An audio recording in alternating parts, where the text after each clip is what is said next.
Ce trébuchet reste l'un de mes projets YouTube préférés à ce jour. Cependant, malgré ses roues, il n'est pas très portable.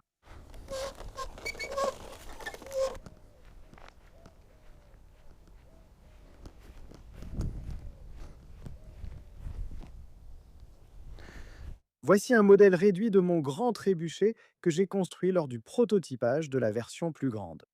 Celle-ci est plus portable et nettement plus légère, comme vous le voyez, beaucoup plus petite et elle lance un projectile très petit. C'est encore délicat à utiliser car elle manque d'un vrai mécanisme de détente. Et aussi, maintenir le contrepoids en place, c'est un peu gênant. En plus de cela, le projectile ne va pas très loin. Donc, ce que je veux essayer de faire, c'est de fabriquer un trébuchet encore plus petit que celui-ci, qui tirera un peu plus loin en utilisant un genre d'élastique de lance-pierre pour stocker l'énergie potentielle au lieu d'un gros contrepoids.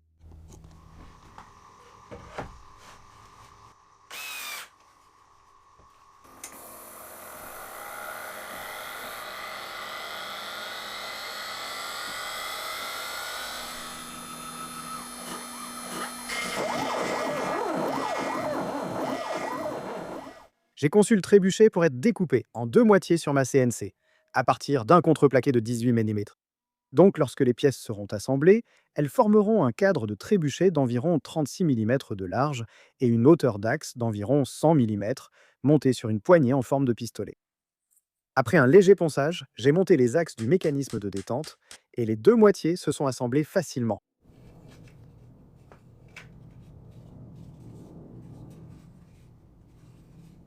Le mécanisme de détente a été imprimé en 3D à cause de ses petites dimensions, mais il aurait pu être découpé sur ma CNC avec les bonnes fraises. Relié par la tige de poussée en acier, on voit le mécanisme. Le loquet arrière s'accroche au bras principal et se détache pour lancer le projectile. J'ai installé l'axe, le bras principal et un élastique de lance-pierre pour stocker l'énergie potentielle. En tenant l'élastique de lance-pierre avec mon pouce, j'ai pu tester rapidement le mécanisme de déclenchement.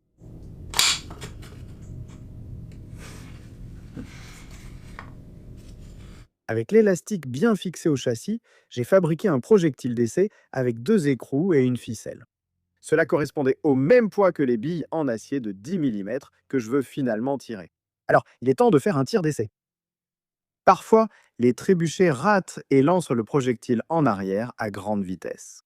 Donc avec le trébuchet chargé et grossièrement visé, j'ai incliné la tête sur le côté pour éviter tout tir accidentel dans la tête. Heureusement, il a parfaitement fonctionné.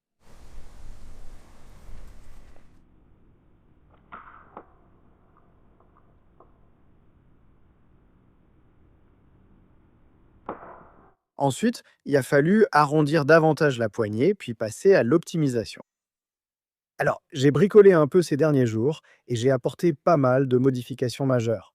Laissez-moi donc vous mettre au courant des changements que j'ai effectués.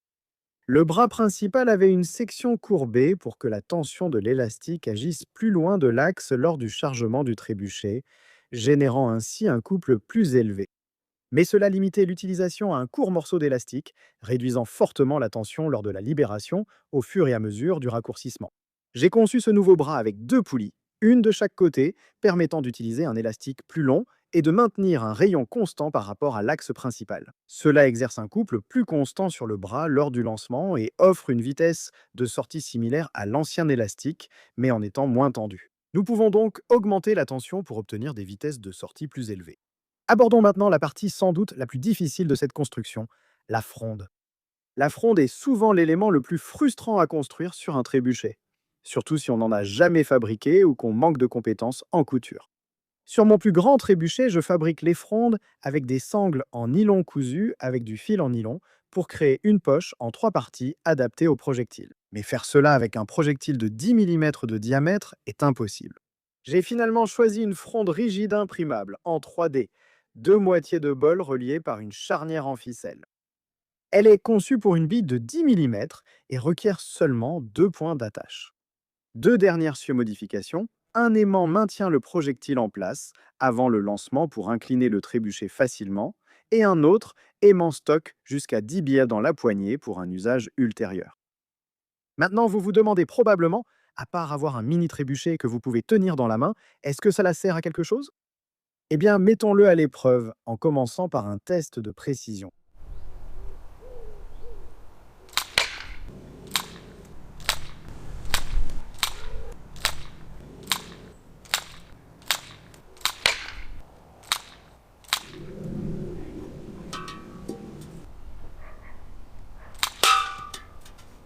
Oui, la précision est plutôt terrible.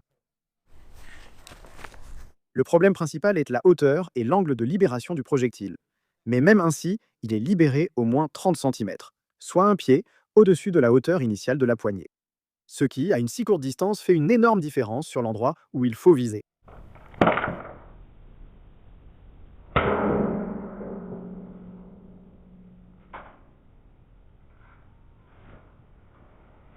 En termes de vitesse du projectile, il libère la bille en acier de 4,1 g à 16,8 mètres par seconde, ce qui donne au projectile une énergie cinétique d'environ 0,58 joules.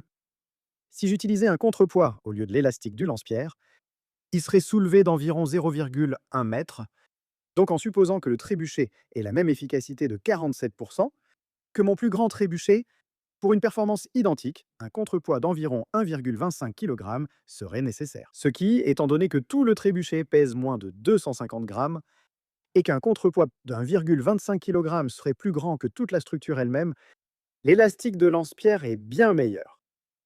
Alors, qu'en est-il de la portée? La portée dépend fortement de l'angle de lancement du projectile. Mais au mieux, il semble tirer à environ 25 à 30 mètres, ce qui peut ne pas sembler très loin. Mais vu que c'est à l'échelle un dixième de mon plus grand trébuchet, la portée à cette échelle n'est pas si mauvaise. Cependant, il risque de perdre face à un pistolet Nerf, surtout avec le prochain test, le temps de rechargement.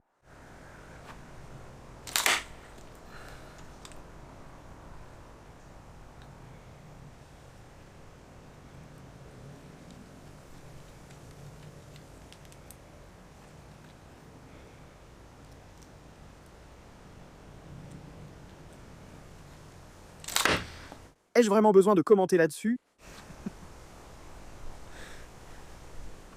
Je ne sais pas trop comment conclure ce projet. Que dire de plus sur un mini trébuchet? Je suppose que je voulais surtout construire ce truc juste pour voir un peu à quoi ça ressemblerait au ralenti, vous savez, comme un mini pistolet avec un étrange trébuchet, juste qui fouette vers le haut. Ça semble très puissant à si courte distance. Je pense que c'est... En fait, ça fait des bosses dans mon abri à cause de... Eh bien, je ne suis qu'à environ 1,5 m de distance. J'espère que ce petit projet rapide vous a plu. C'était vraiment amusant à construire et c'est clairement quelque chose à accrocher à mon mur. Donc si vous avez aimé cette vidéo, ce serait super si vous pouviez laisser un pouce bleu. Si vous êtes nouveau sur ma chaîne et que vous souhaitez voir plus de projets similaires à celui-ci, alors moi s'il vous plaît, cliquez sur s'abonner juste en dessous. Un immense merci à tous mes mécènes pour leur soutien sur patreon.com et merci encore une fois d'avoir regardé. On se retrouve dans la prochaine vidéo.